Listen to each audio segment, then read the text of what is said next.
Yes, students, this is our second line of the Italian opening or the Italian game. How do we play this one? We play pawn to e4.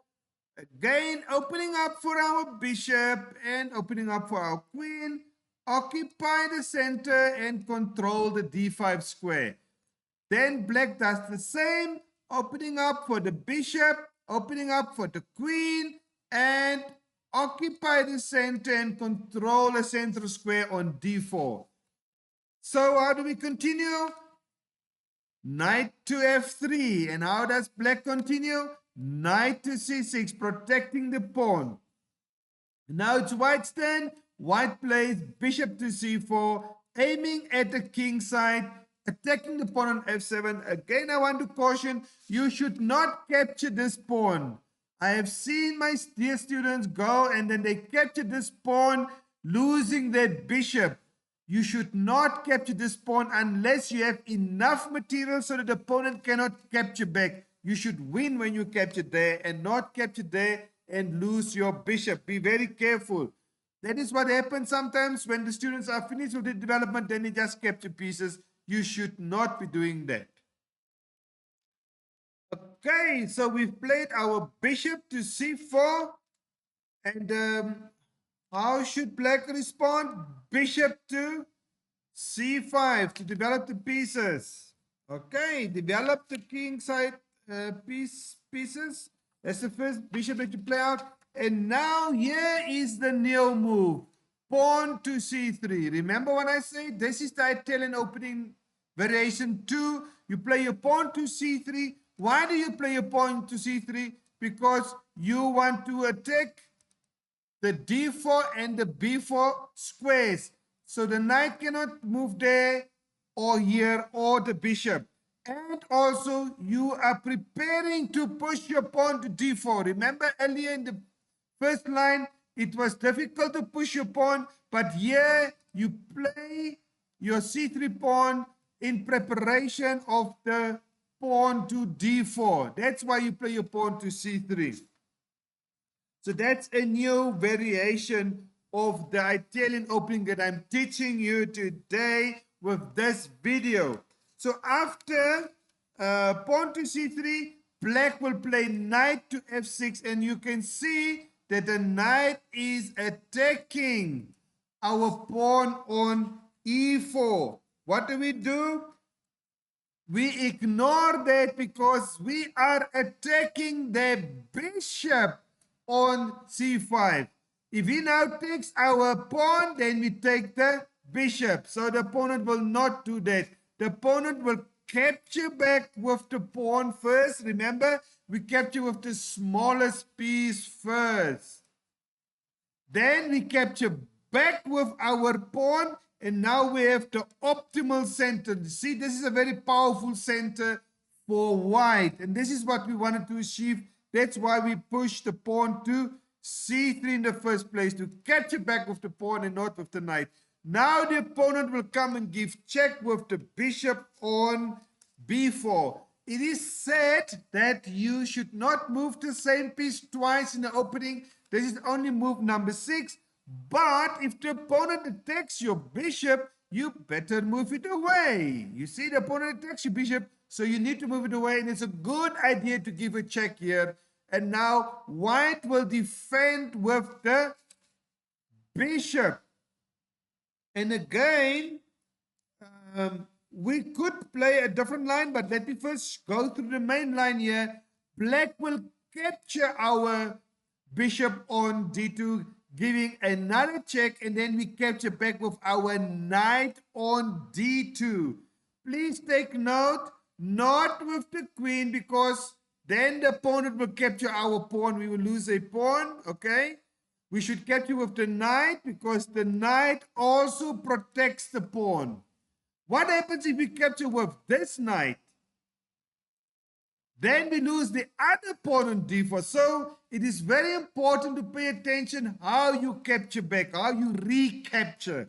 We call that recapture. You have to recapture with the correct piece. It's always important to focus, to pay attention and watch what your opponent is doing, and also watch what you're doing before you do it. You should actually think about your move before you touch your pieces. Remember what I say? Do not touch your pieces. Finish your thinking. Then you pick up the piece and then you move it. Very easy. Is it? Pawn to d5. See? White built a formidable center and we have to attack it. If we do not attack it, we will be overran by white. We have to fight back by attacking the center. And now E takes on d5 and then knight takes on d5. And then we play our queen to b3.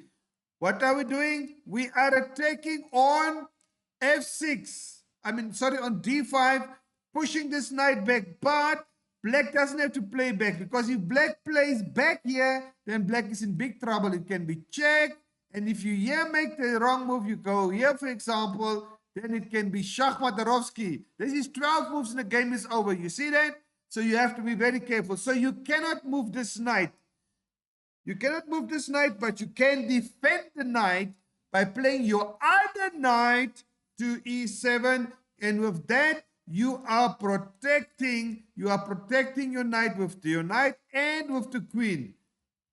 Because early on, when the queen came to b3, the knight was only protected by the queen, and that's not enough defense. If you castle here, for example, then the opponent will capture your knight and you lose a piece. You don't want to lose a piece. So you want to castle, but you must make sure that your pieces are safe before you castle, and therefore the correct move is knight to c to e7 first.